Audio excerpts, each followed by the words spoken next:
I would love to introduce my good friend, Rahim Shayegan, who is the Amuzagar Professor of Iranian, Director of the Pourdavoud Center for the Study of the Iranian World at UCLA. He has authored and edited several books, among them Arsacids and Sasanians, Political Ideology in Post-Hellenistic and Late Antique Persia, Aspects, and then the other book, Aspects of History and Epic in Ancient Iran, from Gaumata, did I say it right? Yeah, oh yay, to Wahnam. Oh, great. And Cyrus the Great, Life and Lore. He is currently working on a number of volumes on the Achaemenid and Sasanian empires, among them, oh dear, Des Achaemenid or Sassanid, thank you. And his talk will be, thanks Shiva, Universality and Alterity in the Achaemenid world. Please welcome Rahim Shayegan.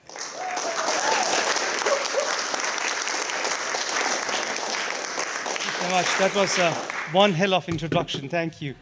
I've committed a grave error, and that is that I'm actually speaking on in something that I've organized, which was a maxim I have never transgressed before. So you shall be suffering. I'm so sorry, just to say that beforehand. So without further ado, constitutive for the longevity of the Achaemenid Empire was the permanence of a number of conceptions and policies, generally associated with the rule of Darius I, which would mutatis mutandis define the empire's constitution until its fall. Among them, those pertaining to the empire's boundaries, both real and imagined, whose structure our lecture today seeks to examine against the backdrop of ancient Iranian cosmogony in the diachrony, and assess whether the empire, despite its claim to universality, perceived of discrete spheres of alterity in the West and East, the sum of which would have constituted an Achaemenid alter orbis, and if so, how could this be tolerated without compromising the imperial space and its aspiration to universality? The boundaries and the mental map of the empire have been discussed more recently by a number of scholars, among them my dear friend Robert Rollinger, John Hyland, and Pierre Briand. The contribution of Rollinger in particular has shown the extent to which the Achaemenid Empire was tributary to Mesopotamian Vorlagen, and like their predecessors, marked bodies of water on the fringes of the empire as the limes of the world, in these superimposing intellectual conceptions of space on the topographical reality of the polities. There is much merit in this approach, but once again, both Old Iranian and Mesopotamian traditions must come to bear to form a more complete and capacious vision of the Achaemenid political space. Following the rise and expansion of the Persian Empire under Cyrus and Cambyses, the territorial additions of Darius I seem, in contrast, modest and wanting, although they would profoundly define the topographical shape of the empire for centuries to come. We are informed of a number of imperial campaigns in the four corners of the realm upon the consolidation of Darius's rule. The first one was undertaken in the third year of the king's rule, thus in the years 520, 519 before the Common Era, in the immediate aftermath of Darius's successful defeat of the so-called Liar Kings, and was led against one of the many Iranian tribes of the northern steppes identified as Saka, or the Scythians, of which the Achaemenid inscriptions knew a variety. The campaign was directed against the Saka Tigrakhauda, the Saka with a pointed hat, most likely on the eastern frontiers of the empire. No worries, I come back on all of these people with those strange names.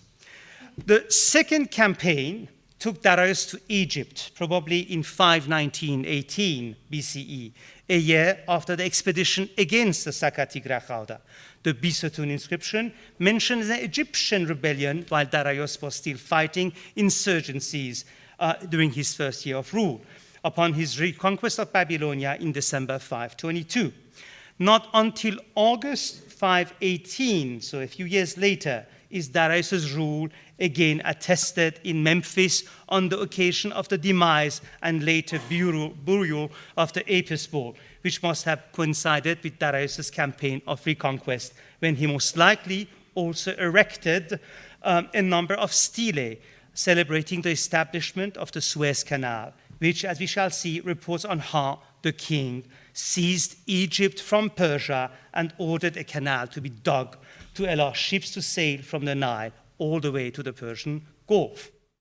The third and final campaign of Darius would take him in 513 BCE to the Danubian and Cimmerian regions against the western Saka, who most likely were also called in later Achaemenid inscriptions the Saka who are beyond the sea, as we shall explore a bit later. Reflecting on all these campaigns, it appears that the boundaries of the realm were rounded off to attain natural water frontiers.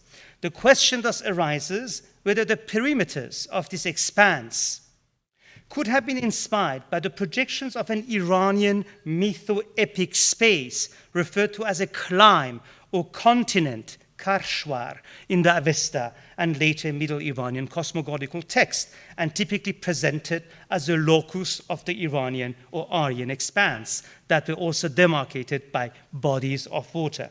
Thus, our initial query is whether the mytho-epic geography of the Avesta, as elaborated by Sasanian Zoroastrian cosmogony, may be drawn upon to elucidate Achaemenid conceptions of the imperial space.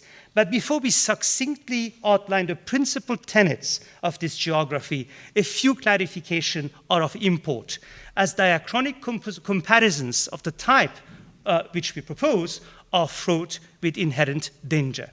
Indeed, we are proposing to explore whether cosmic conceptions of space, whose faint traces we find in compositions that have emerged in the late 2nd to 1st millennium BCE among Iranian linguistic communities subscribing to the Mazdian faith, which we commonly call the Avesta, as well as the late antique interpretations by Sasanian scholars in the 1st millennium CE, may be providing some guidance on how to perceive the Achaemenid conceptions of space.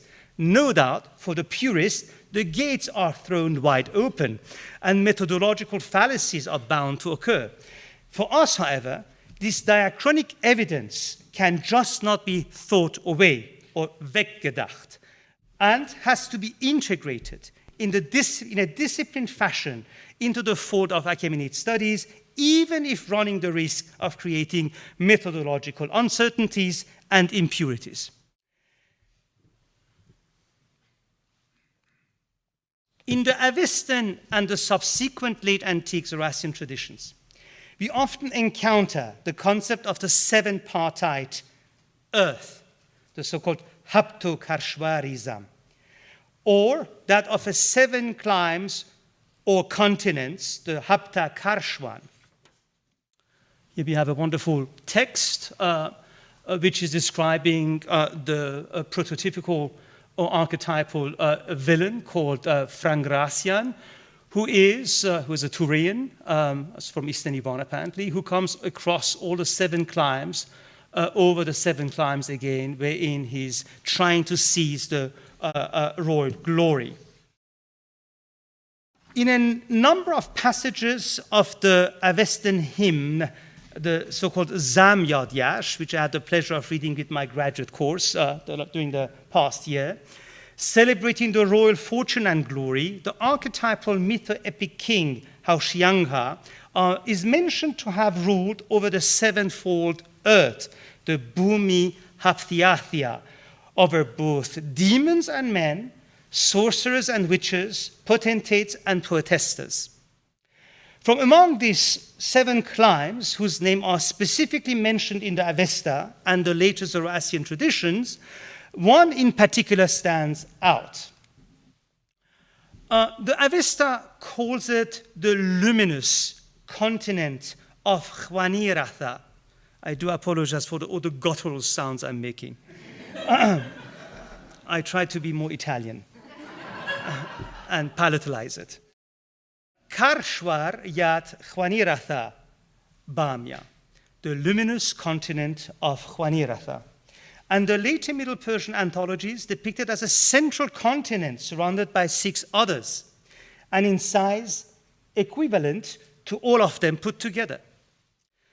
The central clime is furthermore separated from all the other 6 by dint of many obstacles.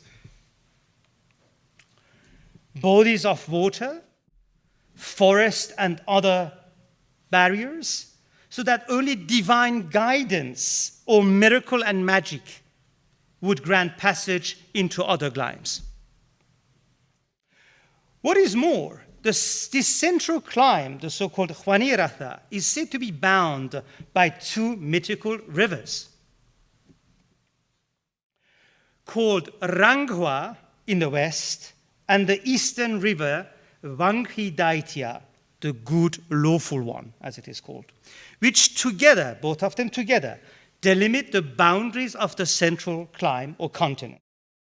In short, what is perceived to be the central clime, the mythical abode of the Iranians in the Zoroastrian geography, is hermetically closed, and its frontiers are demarcated by 2 rivers that signal its finitude.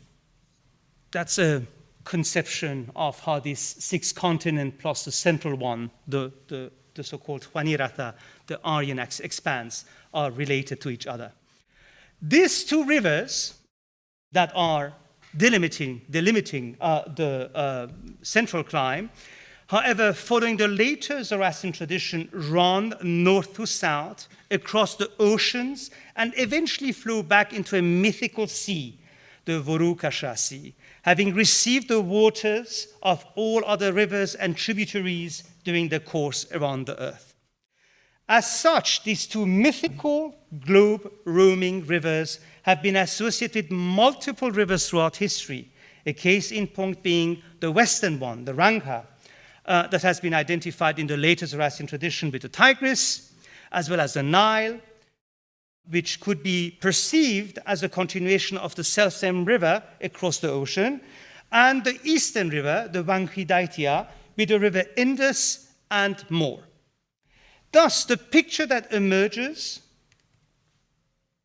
from all this is the idea of a mytho-epic Iranian expanse forming its own continent, separated from all other climes by 2 mighty rivers, circling the earth and connected possibly with a network of other water frontiers, such as salt seas to the northeast, northwest, and the south, and all of them mingling eventually in the mythical Vorukasha Sea in the central clime. I have already bored you to death, but it shall be worse in a moment. Well, just wait. Contrasting the tenets of the Zoroastrian Avestan geography with the Achaemenid imperial space under Darius and his successors, a few communalities may stand out. The Achaemenid geography recognizes several levels of spatial division, best observed in the expanded Achaemenid literature in Old Persian inscriptions, which remained relatively constant in its structure from its beginning under Darius I until the end of Achaemenid rule under Ochos. In general, Darius's literature shows a tripartite structure. The first sequence exhibits the king's titles in terms of waxing exaltation: great king, king of kings. The second expresses the spatial expanse of the kingship, again in expanding order: king in Persis, king of the lands, of many races, all races, king on this great earth far and wide. And the third sequence indicates the king's social context in terms of widening circles, from his more immediate kingship relations, son of Vishdaspa, to his broader ethnic belonging, Aryan, of Aryan seed.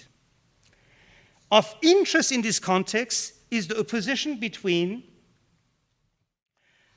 the 2 titles, king of the lands of many races and all races, and king on this great earth, far and wide. While the expression king of the lands of many races refers to the empire's political reality with its manifold provinces, which are called dahyao, in the title king of this wide earth, the term bhumi does not primarily pertain to a concrete imperial space, but represents a higher geography, whose cosmogonical pertinence we still may discern. Indeed, bhumi is often associated with Ahura Mazda's act of creation. It often accompanies the sky as the other cosmic body put in place by Ahura Mazda. A great god is Ahura Mazda who placed or set this earth, who placed yonder sky. In yet another passage, the earth is described as a creation in turmoil, bhumi yadanti, that needed to be reset in its proper place or foundation, Gathava Nishidaya. So when Ahura Mazda saw this earth in turmoil, he then gave it to me. He made me king. By the greatness of Ahura Mazda, I seated it down in its proper place. Thus, this outworldly dimension of bhumi appears to represent a different concept than the actuality of the realm, whose components and four quarters the inscriptions often depict.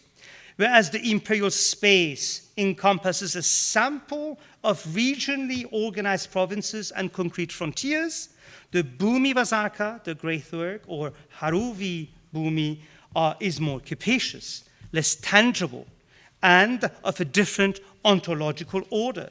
It may well be an equivalent of the idealized central clime known from the Avestan or Zoroastrian traditions as the Khwaniratha, or even the totality of the 7 continents, the 7-partite earth, as those notions do not seem to have been unfamiliar to the Achaemenids, as we shall explore. Indeed, according to Ptolemy, obviously in the Hellenistic period, the river Volga was called by Scythians settled in the northern shore of the Black Sea as Ra, which is obviously from Rangha, a designation that indubitably referred to the mythical river Rangha. This report, which likely reflected realities of the late Hellenistic period, could also intimate that the concept of Rangha as the Western cosmogonic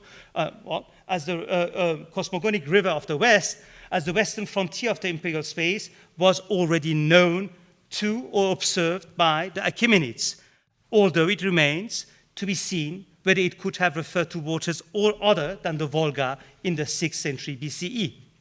In this context, we should be reminded of the stelae, reportedly erected by Darius on the proximity of waterways during some of his major campaigns, which I just enumerated at the beginning of my lecture, possibly to mark the limits of the realm. The significance of this end of the world stelae in ancient Near East and Egypt are well known in scholarship. Among their many purposes is the desire to demarcate the utter boundaries of the realm, evoke the sovereign's prowess in accomplishing an unprecedented act, hence projecting power for the benefit of internal and external audiences. A number of stelae are extant or attested for the reign of Darius. The more important one are those inscribed in the empire's 3 cuneiform languages, Elamite, Akkadian, and Old Persian, as well as late Egyptian, and placed all along Darius I's recently established Suez Canal. This is the canal that went from one of the branches of the Nile and to a lake and eventually to the Red Sea. And these are the placements of the stelae. The more important ones that I just read, in its Old Persian variant, the series of stelae commemorate how the king seized Egypt from Persia and ordered the canal to be dug, as just mentioned, to allow ships to sail from the Nile to the Persian Gulf. This is the stelae in question as we found it in a recent journey to Egypt with our graduate students and other faculty members, including my dear colleague, Professor Cooney. This is the stela as it used to be, upon which the inscription, the edition of Rüdiger Schmidt is based. This is what we found. Interestingly, we found new things added to it. which we didn't know from other stellae, which didn't make much sense. This is just to give you an idea of how big the stellae as reconstituted by the authorities in Egypt might be. This is obviously Hong and Emma, well, pretending to know Old Persian, I'm sure more than that. And this is some of the textured text that has been prepared by one of our graduates at the NEP department, Jeffrey Newman, who's both brilliant and very versatile technically. And this is the new edition that I have prepared. All the things that are in red are things you can see. Everything that is bold are things that just remain in contrast to the old edition we had. So this edition is long bygone. It doesn't exist. Everything that is, which is in bold is everything that is still extant.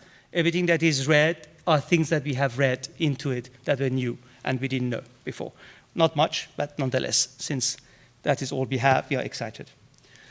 So that is one stela.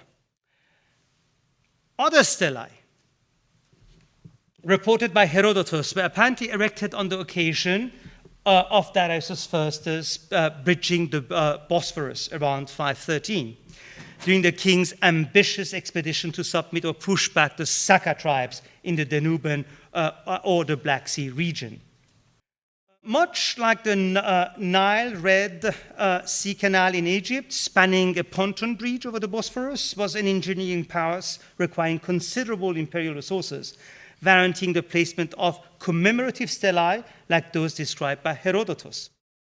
Herodotus says Darius placed two stellae of white stone marble upon or next to it, namely the Bosphorus, engraving one in characters in Assyrian and another in Greek. Another passage knows of yet another stela, another passage of Herodotus, during Darius' Scythian expedition, that is the one erected at the source of the river Tearos while en route to the Danube River. And then again he says, having arrived at the river, Darius took position, delighted at the river, and placed a stela here engraved with writing. This stela apparently, in cuneiform script, for which we have partial archaeological evidence at our disposal, seems to have been extant until the mid-19th century, for which we have reports. Most recently, the fragment of a new stela has emerged, written in Old Persian, and mentioning the name of Darius. This one around the Black Sea. It has been excavated in the city of Phanagoria, located in the Taman Peninsula, on the Cimmerian Bosphorus, connecting the Sea of Azov to the Black Sea, and appears to attest to the presence of Persian troops on the northern shore of the Black Sea. This fragment, whose origin, I'm sorry, that is the exact location where we found, it has been found, so Phanagoria here. This fragment, whose origin has been diversely interpreted in recent scholarship, but which undoubtedly belongs to the reign of Darius I, could be yet another indication that Darius was marking bodies of water, seas, straits, rivers, at the periphery of his realm with end-of-the-world stellae. If indeed the fragment found in Phanagoria belonged to a stela erected in the more immediate vicinity of the Taman Peninsula and was not carried off from afar, then its presence in combination with the testimony of the Tabula Capitolina, which is traditionally used to date Darius' Scythian expedition to the year 513, but also mentions his crossing to the Cimmerian Bosphorus, the Cimmerios Bosporos, could intimate that the majority of the waterways, as was the case of the Thracian Bosporus or the river Tearos, were adorned with stellae during Darius' campaign. So you must think he's really a quite senseless king. Why is he marking his territory with stellae? The last piece of evidence in Darius' marking the boundaries of his empire pertains to the campaign directed against the Sika Tagrachauda, the Saka with the pointed hat. Although we do not possess a stela documenting his campaign, it was nonetheless deemed sufficiently important to alter the completed Bisotun relief and its accompanying inscription to add the likeness of the defeated Saka king Skuncha in the row of the Lyre kings, and engraved now with the addition of a supplement, the fifth column, narrating, among others, the king's Saka campaign, a new Old Persian variant below the reliefs. Once more, we see that the king establishing boundaries at the junction of a body of water, which the inscriptions call a sea, Draya. Uncertainty surrounds all elements of this report, from the location of the Sakatigra Khada to the identity of the waters that were crossed. As commonly accepted and ably argued by Robert Rollinger and Degen, more recently, the Sakatigra Khada are mentioned invariably in conjunction with eastern lands and are therefore distinct from the western Saka. They may therefore be associated with those Saka whom Darius in his inscription in Hamadan and Persepolis calls places on the farther side of Sogdiana, somewhere here. All this brings us to our main query. So I promise you it's going to be very short now. Namely, to what extent was Darius's marking of the realm's waterways during his early major campaigns a means to designate the limits of the empire or validates its universality? In this context, you may see Darius's early campaigns at the frontiers of the waterfront as an attempt to reach the boundaries of an idealized central clime or continent, such as the Khwani Rata, that is bound in the east by two mythical waterways that cross the oceans, east and west, by two waterways that cross the oceans, circle the earth, and connect with salty sea to flow eventually into the cosmic water of the Vorukasha Sea. Indeed, whereas the placement of stelae in the Danubian and Cimmerian regions and in Egypt may well have made use of ancient Near Eastern practices to demarcate the realm's confines, it did so, however, as it appears, within an Iranian cosmogonical framework. Rivers crossed and borders delimited by Darius on the western fringes could have been an attempt at identifying the manifest, visible tributaries of the cosmic river Ranka, whose name is attested in the late Hellenistic period for the Volga, and thus explore the natural waterways defining the western boundaries of the realm. A cosmic river Ranka that were to allow to flow the later cosmological tradition would have crossed the ocean and was identified with the Nile. In this light, it may not be surprising that the waters of the Danube and Nile were reportedly kept in the Achaemenid treasury, as Plutarch reports, and they must have symbolized the realm's expanse, but also the actualization of confines marked by the elusive cosmic river Ranka.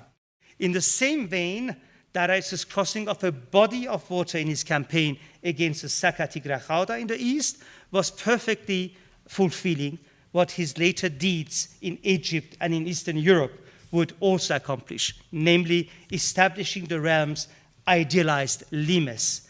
In the campaign against the Sakatigra Khada, the identity of the sea that the king reportedly traversed remains still unresolved, either referring to the sea such as the Aral Sea or rivers such as the Oxus and the Axartes, but is likely referred to cosmic waterways that define the eastern boundary of the central clime and could be hence associated with the perceived tributaries that would flow into the mythic eastern river Wangpi Daitia. If this conjecture were to hold, the unknown expanse beyond the frontiers of the realm would not perforce be the bitter seas and the vacuity beyond, but other climes that ontologically belong to the world of being, but are separated from the central clime by the presence of obstacles or waterways that are themselves realizations of cosmic waters. If indeed Darius' policy has been about reframing the frontier of the realm within a Mazdian geography by giving credence to the idea of a central clime, delimited by cosmic waters, then how is this limitation to be reconciled with the universality claim we detect not only in the spirit of the inscriptions, but also in the garb of expressions such as the great earth, far and wide, the whole earth, which appear to lay claim to the whole of the inhabited world. As we have argued above, the concept of Bhumi does not refer to the imperial space, but is pregnant with cosmogonical connotations, since it often occurs in association with Ahura Mazda's act of creation.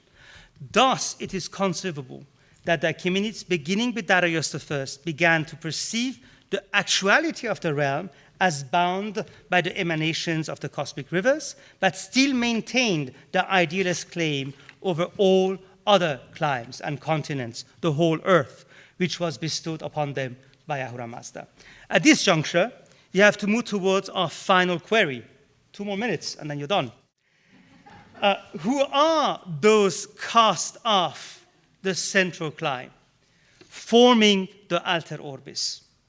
Here yet another old Persian passage comes to rescue.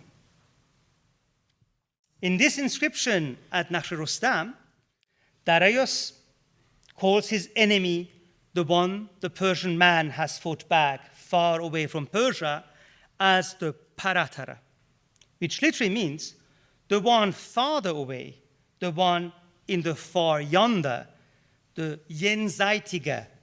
It is in this vein that we have to understand the expression Dahyava Taya Paradaraya, the lands beyond the sea. It certainly refers to mainland Hellas, whose inhabitants are more specifically called Yauna Taya Paradarya, the Ionian Greeks who dwell beyond the sea, but also encompasses other ethnia that are qualified as Paradraya, beyond the sea, such as the Danuban Cimmerian Saka, the Saka Paradraya, that is the Sakas who are beyond the sea. If so, who are the Greeks? And that is only for Sarah Morris. She has been asking this question. So if so, who are these Greeks? The so-called Yauna Tayai Hushahkaya Uta Tayai Darayahya are most likely the Ionians of the dry land, in contrast of those Ionians on the island, since their names occur mostly in tandem. And the Yauna Paradraya are certainly referring to the Greeks of the mainland, those who from the Persian perspective dwell beyond the sea. Although the Saka Paradraya and the Yauna Paradraya are still said to be held within the bounds of the empire, these are the lands I hold, these are the lands of which I am king, they still seem to be different, being located outside the immediate confines of the realm, possibly being cast off the Achaemenid Commonwealth. They are the Paradrayans, that is, the foes, the Paratara, the one beyond, forming the world of alterity. Thank you so much.